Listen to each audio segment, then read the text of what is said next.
Well, welcome back to another episode of Buffalo Happy Hour. Mike, what's up, dude? Oh, Derek, we're doing good. The AC is on, which technically we could kill if we wanted. Do you want to kill it? Sure.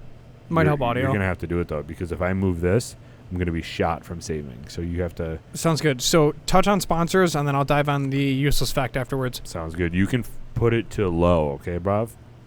Put it to low. You good? Well, got Mike's ash in the way. I don't know how I'm supposed to talk about sponsors when you're in the way. Oh, God. We're having fun here. Now am I in focus? I'm in focus. Are you in focus? You're in focus. We're good. Well, welcome back to another episode of Buffalo Happy Hour. We are here today with you with new equipment, new studio kind of set up a little bit. If you've been watching, you know that we got these awesome chairs. We're trying to get a little more comfy because we've been talking to you guys for like about 3.5 years at this point, and our back's getting sore from carrying the podcast whole environment in Buffalo, you know? So we are just kidding, clearly. We have no idea what we're doing, but who does think that we know what we're doing is Queen City Creative Works. Queen City Creative Works is basically like an Etsy shop on steroids. They can do whatever you want, whenever you want. They can do DTF transfers for any type of shirts that they want. They are also DTF. And they make amazing wood signs. They can engrave, laser engrave. They can burn wood. They can transfer any type of vinyl onto any type of fabric that you would want. They're amazing. They made our table that we actually don't use anymore because we had to free up some space in here. And then they also made something cool for Michael. I don't know if you guys can see this. I'm going to put it in front of the mic.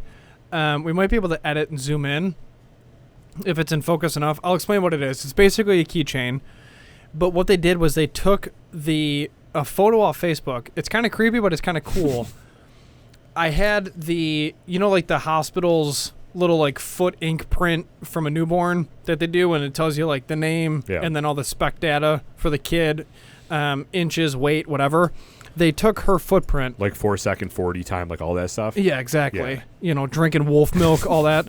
So they took her footprint off of that sign that the hospital gives you, and then Queen City put that and burned it into a piece of leather. Oh, that's sick. And so it's her actual footprint from the ink thing that they do with her birth date of 6/10/23. It's a keychain. Yeah. So Nick made this and gave it to me. Swung over to the house for like 3 seconds, dropped it off, admired the lawn.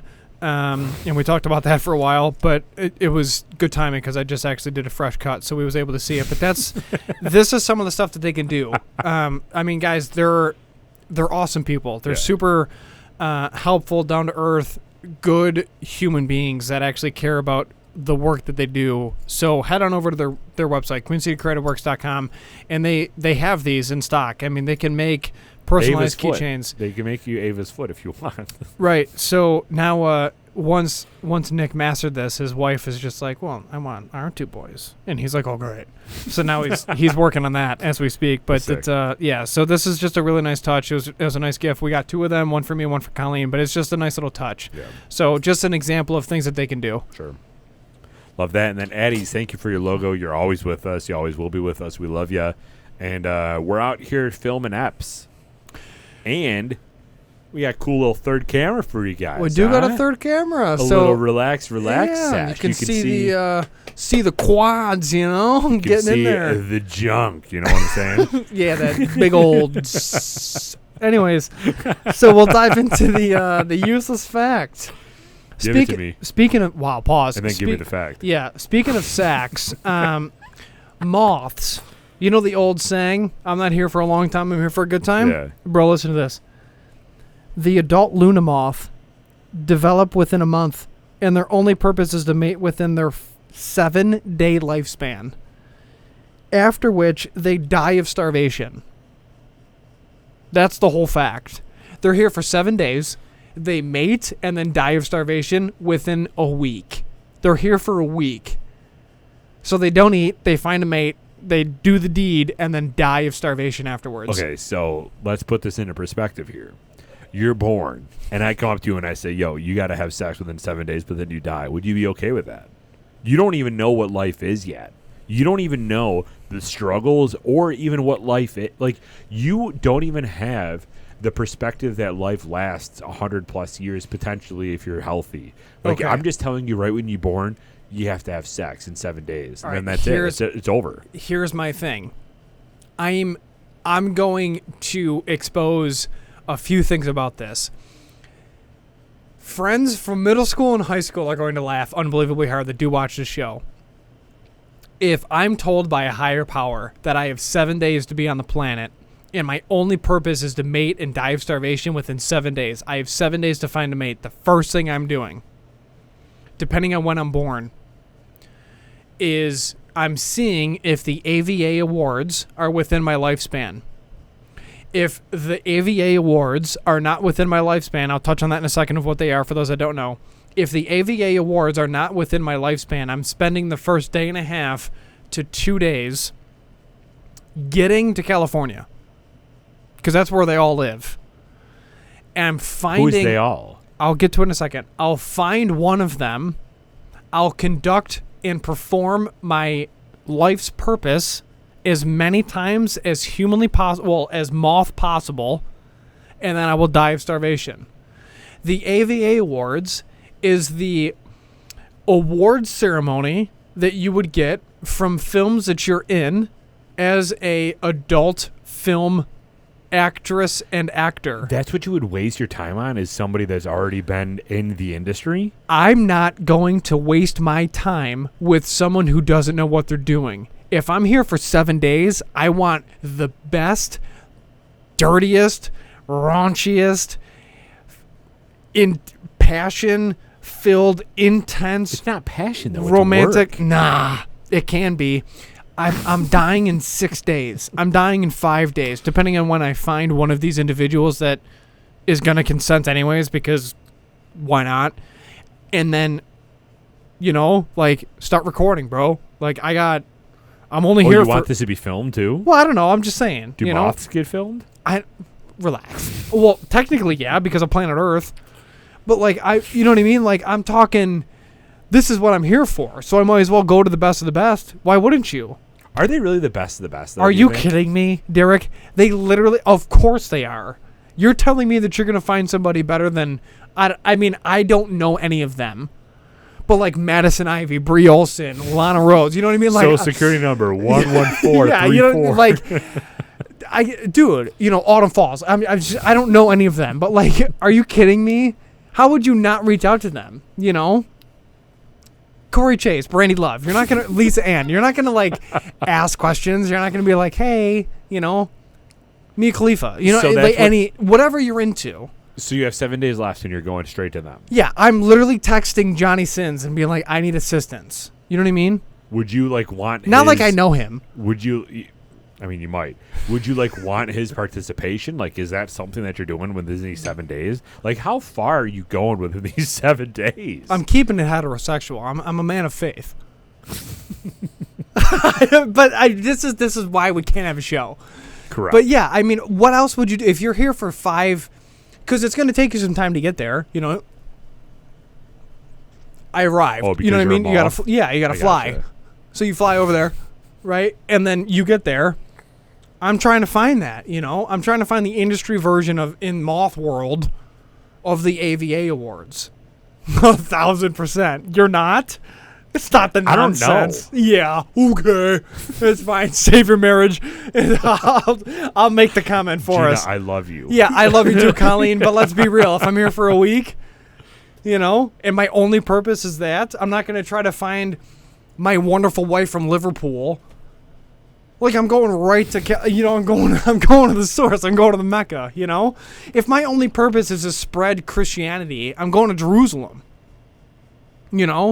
Like, if my whole goal is to spread a thin line here between Jerusalem and porn. So let's try to All right, so here's the thing. So if my whole goal is to spread the love of chocolate, I'm going to Hershey, Pennsylvania. You know what I mean? Like, I'm sorry, Catholic Church. I'm sorry, the entire Christian. I'm not wrong. I'm not wrong. It's a hot take, but it's a real take. Anyways. I honestly don't know what I would do if you have 7 days. And your only purpose, that's the caveat, bro. Your only purpose is reproduction. How would you not search out the best for the best? So reproduction, though, that means that we're going to teetering on, again, like YouTube demonetization, which For we're not what? monetized anyway. But, like, if you're talking about reproduction, you think one of the people that are for AVA are going to want you to reproduce with them? That's too deep. Because they're on stuff that helps them not reproduce. You're dying of starvation anyways. So why wouldn't you just, like, go to Amsterdam then at that point and just, like, find one for a nickel? You think that they're... First of all, that's a long flight. Okay, that's a lot of flying. So is flapping all the way to California. Depends on where you're born. Okay, depends on where you're born. First of all, you don't think that individual, I mean, both individuals would likely take, Plan B. This is too deep into the weeds. Here's my thing. If I'm here for a week, I'm finding the best, and I'm diving into it. I'm going to fly over there. I'm doing my thing. If you don't reproduce, you still die? So you have 7 days on Earth, and then that's it. Correct. Like, regardless if you reproduce or not. Correct, because you're dying of starvation. This You're not isn't eating, like- you're only banging. So this isn't like a bee sting where if you sting No. somebody, you die. Yeah, If you correct. don't, you still live forever? Correct. Okay. Yeah, you're only here for 7 days. You don't eat, you bang, you die. So male moths kind of get the short end of the stick here. Is it the same for female?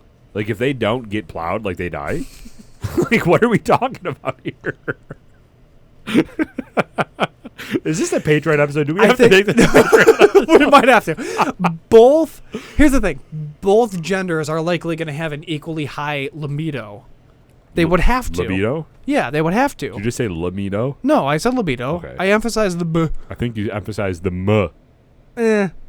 You heard incorrectly, even though we have headphones on. But that's what I would do. Anyways, let's dive into today's topic. I thought that was today's topic. Oh, no.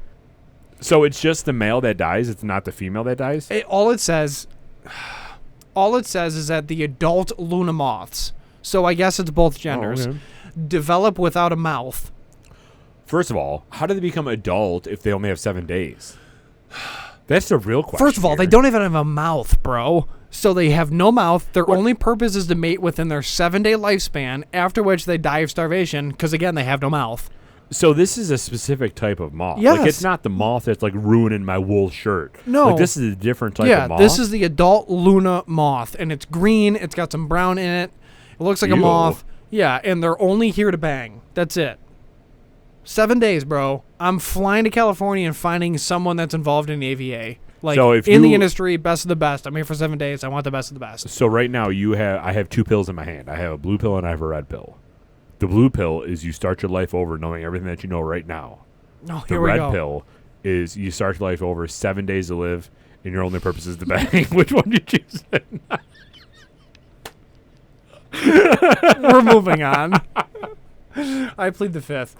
Okay. Oh, God. Okay, so now I have 2 questions for you. Okay. Okay. No, I would not take the red pill. Okay. So, would you rather be rich and famous or rich and unknown?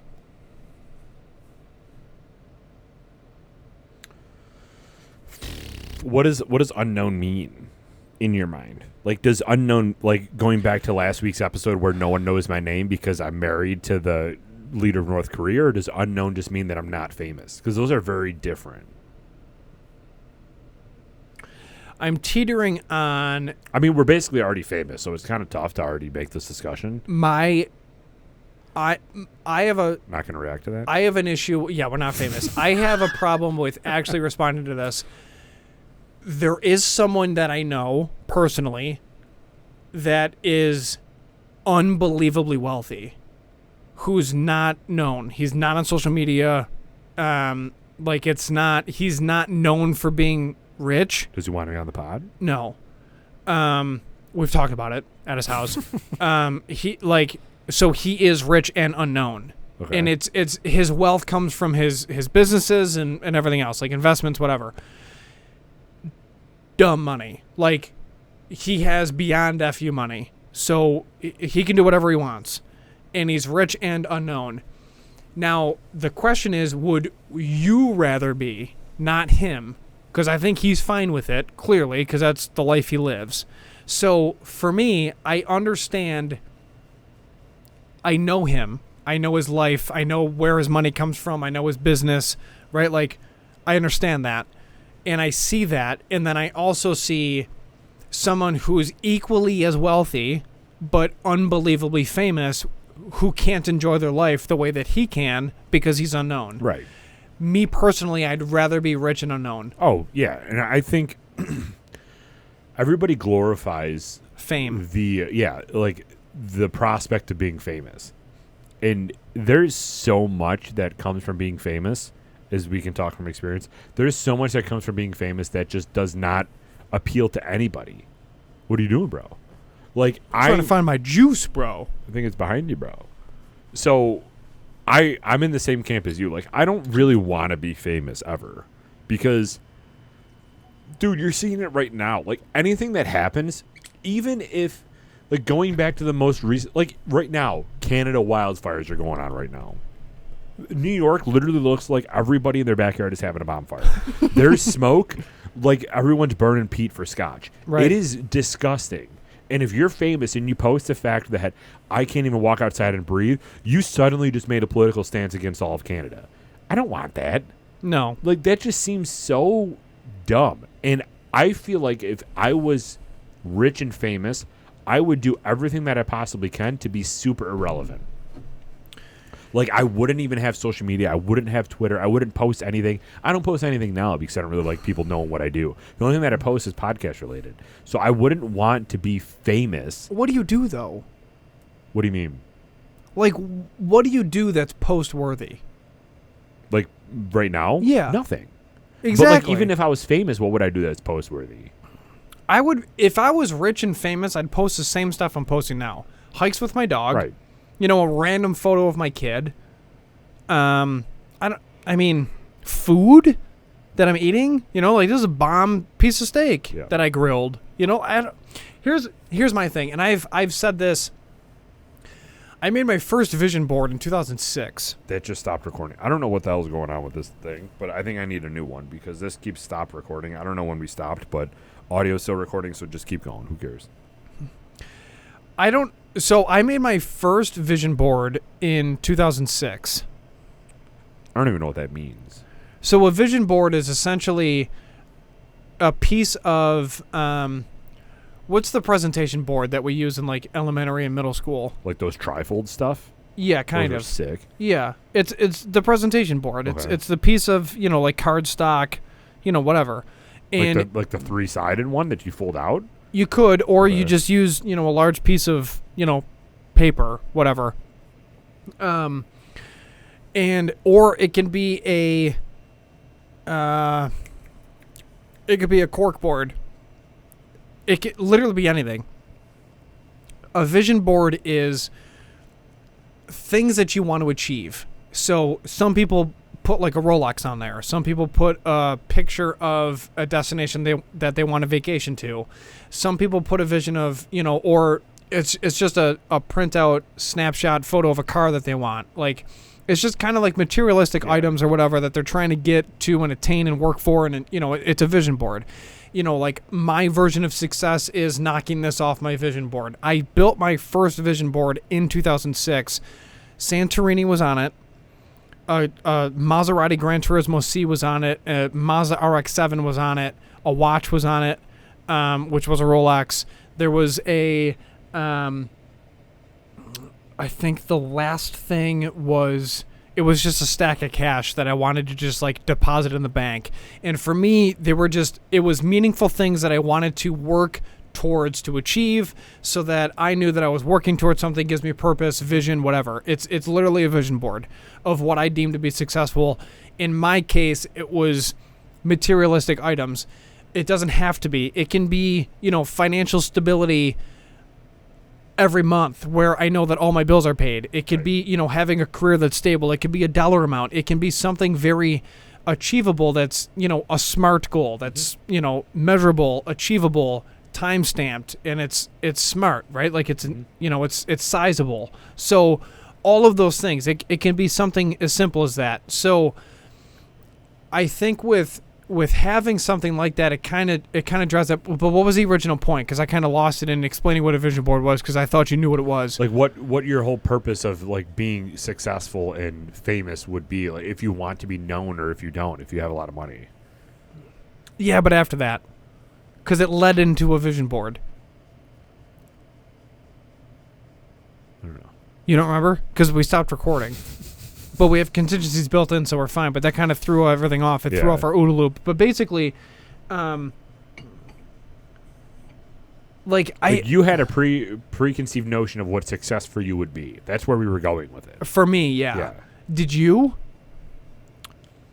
Not really. I didn't really think of.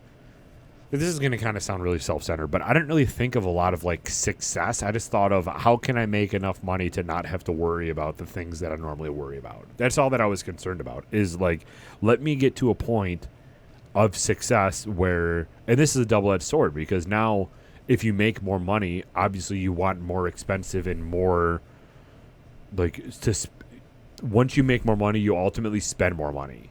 And that's just like it's like a snowball effect. Like every time that you continue to roll, you're picking up more snow, and at one point it's just going to be unsustainable. But like my version of success was that I just don't have to think about the daily nuances of buying lunch. Like that's just what I had.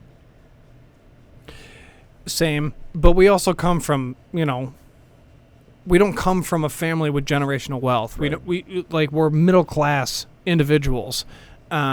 So your success was more, you had a vision of what success looked like, and you put pictures up to achieve this, whereas mine was more just like, I just don't want to have to think about things. Correct. And I think a lot of it was, I knew that I didn't have liquid to just go to Santorini, Greece. I knew that I had to save for it, and the only way I was able to get there was by having my wife, who was also contributing to the same savings account, right? Like, it was a shared vision and dream and goal to go on this honeymoon to enjoy this experience, and we did. So, but I've, her vision of her wedding day that I was a part of, because that's the reality of it, is she wanted to get married in Maine. Okay, great. My honeymoon for my entire life was Greece, and luckily she didn't have any preconceived notions of a honeymoon. She was only focused on the wedding, so it worked out, and it did work out because she also only wanted something that was semi-tropical, nice weather. Don't think about anything, just relaxing. You're not worrying about if it's going to rain or snow. So we agreed on that naturally as people anyway, so it was literally best of both worlds. The point of the vision board for me was, I'm going to work unbelievably hard and save so that I'm able to then buy each individual thing on my vision board. The other thing on my vision board was a 2007 GMC Sierra Duramax. And I didn't get it, but I did get a 2017 Silverado 1500. It was a gasser, but it's fine. So there was elements of me kind of, solving it without actually getting, but it's, it is what it is. In a 2009 Audi. Damn, so your vision board was full of cars. Yeah, I love cars, but it was always evolving. The first one I built was in 2006, and then in Santorini never left it until I got there. But when right before I graduated high school, I revised it, and that's when I added the Audi A4, I added the Rolex, and then but the truck was always on there, the Maserati was always on there, and Greece was always on there. That was like the three staples. So let me ask you, now that you've gone to Santorini and now you're 30, going to be 31 in like literally weeks, what is on your vision board now that you've literally done everything that you want except for like materialistic cars? Like obviously the F-Type's on there, but what else is on there? The F-Type is on there. The Rolex is still on there. And my biggest thing now is I've carried, for no reason, but I've carried this weight on my shoulders, and it was actually talked about. For those that are like new to our channel, I am way more like religious and spiritual than Derek is, and it's a good balance. But I've there's been mediums that I've sat down with, and she the last medium that I sat down with has known the same circle of friends of mine from elementary school. So we know the same people. She's amazing.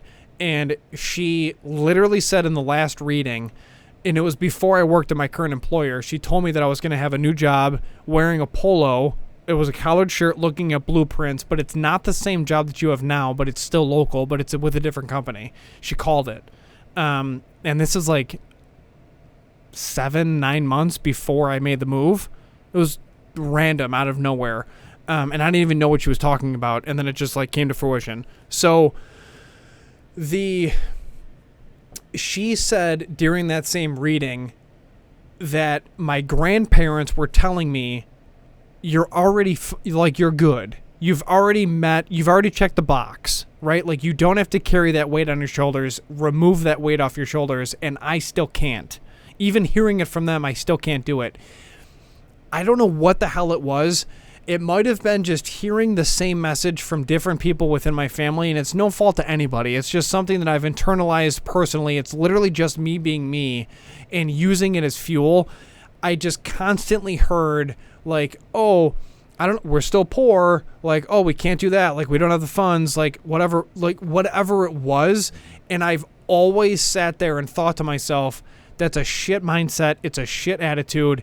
I don't care. Like, if somebody's going to break that attitude and mindset for the family and then show everybody that it is possible through hard work and just a ridiculous amount of determination, whatever, it's me. Like, I'm going to prove that it's possible, and I'm going to make sacrifices. I'm going to prove it that, a Kelly can have money, like real money, like generational money.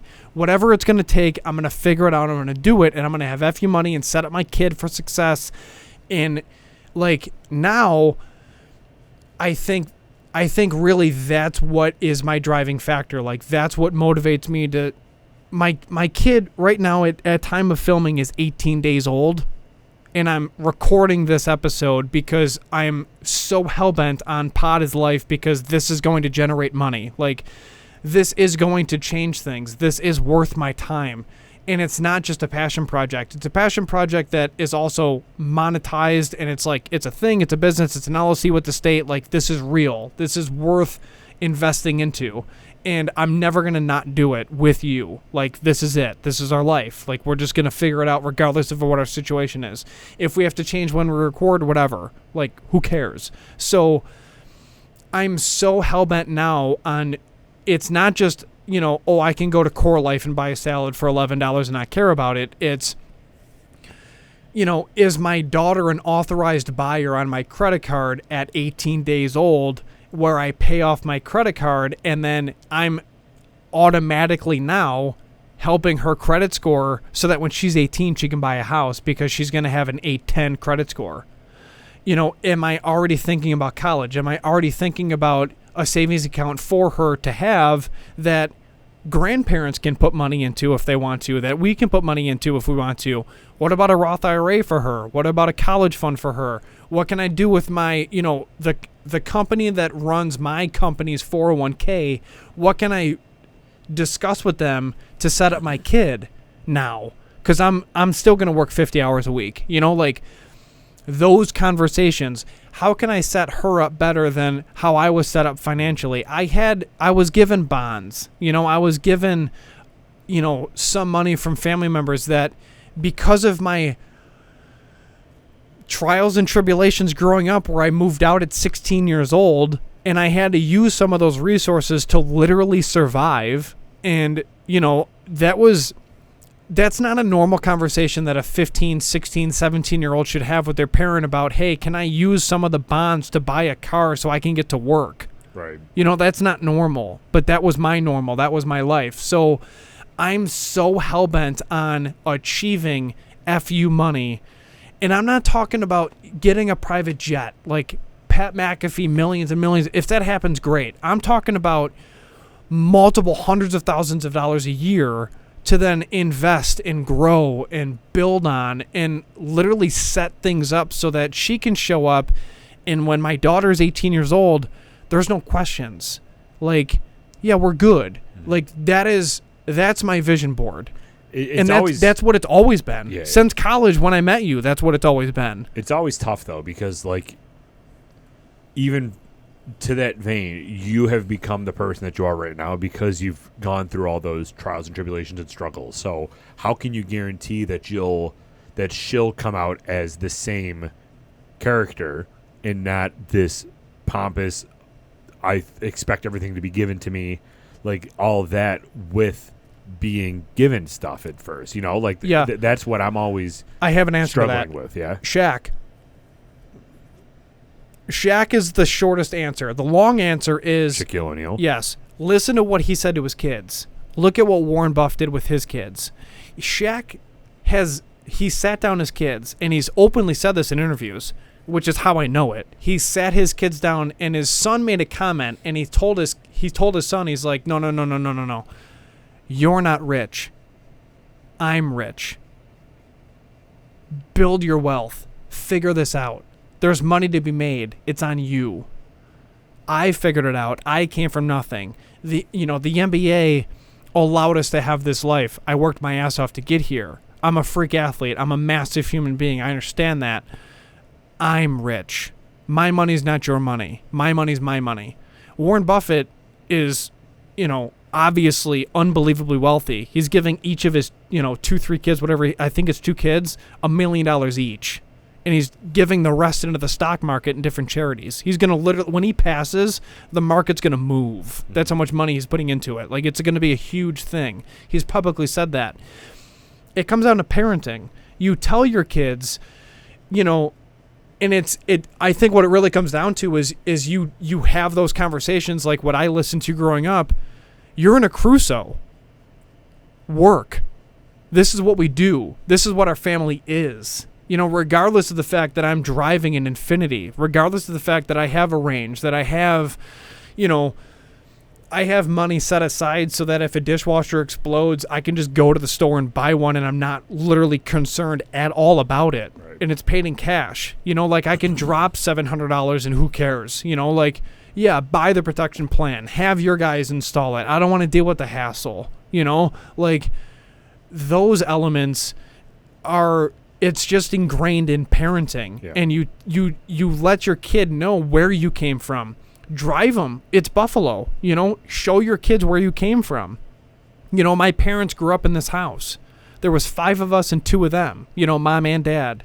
They started this company that you're now inheriting, and my dad built it at 45. Those stories are everywhere. Yeah. It's the same thing for us. We started this podcast late 20s. We don't know anything about it. We don't know where this is going to take us. It already took us to Ireland, which is insane. Yeah. We're winning awards. We're getting acknowledged by people. Other businesses know who we are. We're growing a network of legitimate people that just want to help us because we're helping them. Same thing. And that's kind of where it comes from. And I was always taught, have pride in your last name. Have pride in your family name. This is our history. This is our crest. This is where our people came from. Buffalo China employed multiple family members of mine. So did Bethlehem Steel. We worked our balls off to have what we have. Same with your family. It's kind of the same thing. And I think those teachings is what's going to set her up where you tell her, hey, your grandfather came home with no money for 3 weeks. And then all of a sudden he came home with $5,000 from work. Yeah. So going back to the original point before we round out today's episode, because I think we're almost at that point. If you would rather be famous, or if you would rather be wealthy and famous, or wealthy and no one knows who you are. So let's say, for example, your father is Dave Portnoy, right? Owns the biggest multimedia podcast company. Barstool Sports is the biggest thing in the entire world. You are brought up as a kid. Now you have this opportunity to become famous and attach yourself with your dad's name, or remain anonymous and do your own thing. What do you choose with that thought in mind of, if I go famous and I go the easy route and become famous with money, I can do what you're saying. I can set my kid up for life. I can do everything that Shaq says for himself, basically taking the, quote, easy route, even though it's not easy. Running Barstool would not be an easy thing to do.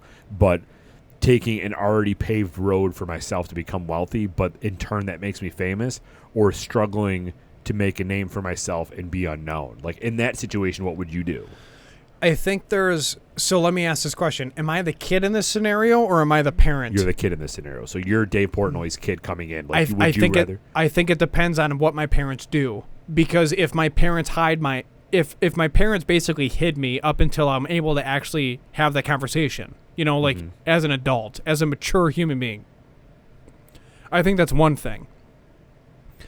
The other element is because my parents are famous, they're famous. So the people that follow my parent are already going to know that I have kids.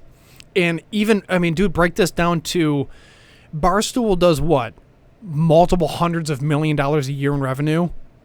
Probably, I wouldn't doubt it. Right? Yeah. So let's break it down to a local business that does $1 to $6 million a year.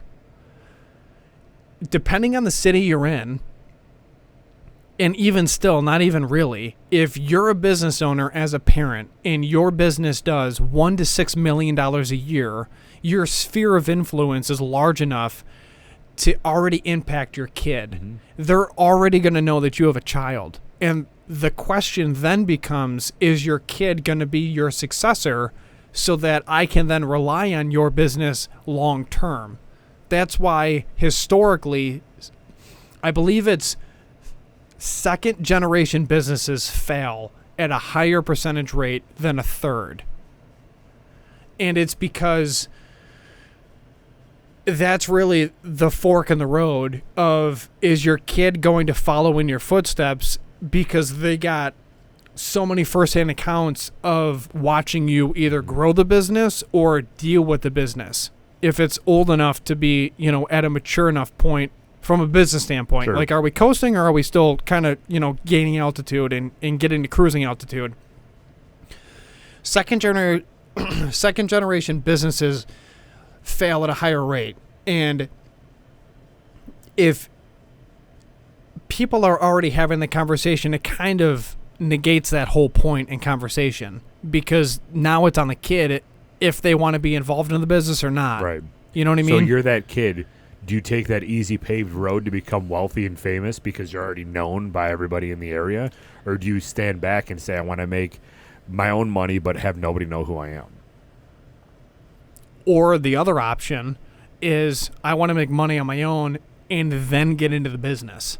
That's already set forth for me. I just wanted to prove it to myself that I can make the money on my own. But still, that comes back to the fact that you would then be known. So from your name, would you rather be wealthy and no name, or would you rather be wealthy and famous in that situation? Because of my upbringing, I would rather take over I would rather be the successor. And I would rather just kind of, start bottom of the, me being me, mm-hmm. I would start low totem pole, and then cross-pollinate, cross-train in each department, and then work my way up. I'm going to be, the GM or the CEO or whatever, but I'd want to start low so that I have a good understanding of each department of, sure. how all the gears work. And then when I'm at that point, then I can make really educated decisions because I know everything. Mm-hmm. I've been cross-trained. So that's how I would go about it. And if fame comes with that, then fame comes with that, but I would still take as much of a down-to-earth approach as possible by working in each department and going through those growing pains and understanding, like, this shift sucks, Yeah, I feel like at some point you just kind of have to do it. Yeah. And you're going to be forced into one way or the other, and you just kind of have to change your own mindset to fit the situation. Yeah. So, I don't know. What would you guys do? If you were in that situation, would you rather have wealth and famous, or would you rather have wealth and nobody know who you are? I think it's an interesting discussion because it is possible for anybody, and I'm sure there's people out there in that situation. So, I don't know. Let us know your thoughts. If you enjoyed today's episode, thank you so much for tuning in. Please leave a like, a comment, and subscribe to the channel. It costs you nothing to do, and it helps us out a lot to grow. We're almost at that 1,000 mark, so let's try to get to that point because that is a huge milestone for any YouTube channel. We really appreciate your help. So hit that subscribe button and let us know any topic that you'd like us to discuss in a couple weeks, because we're going to record a second episode right now, as long as, I don't know about that because you got to be home soon. It's fine. But Appreciate all of you for tuning in. And if you have been drinking with us, which hopefully you have been, please remember to always drink responsibly, be a good person. And Michael, Do not litter. we're out.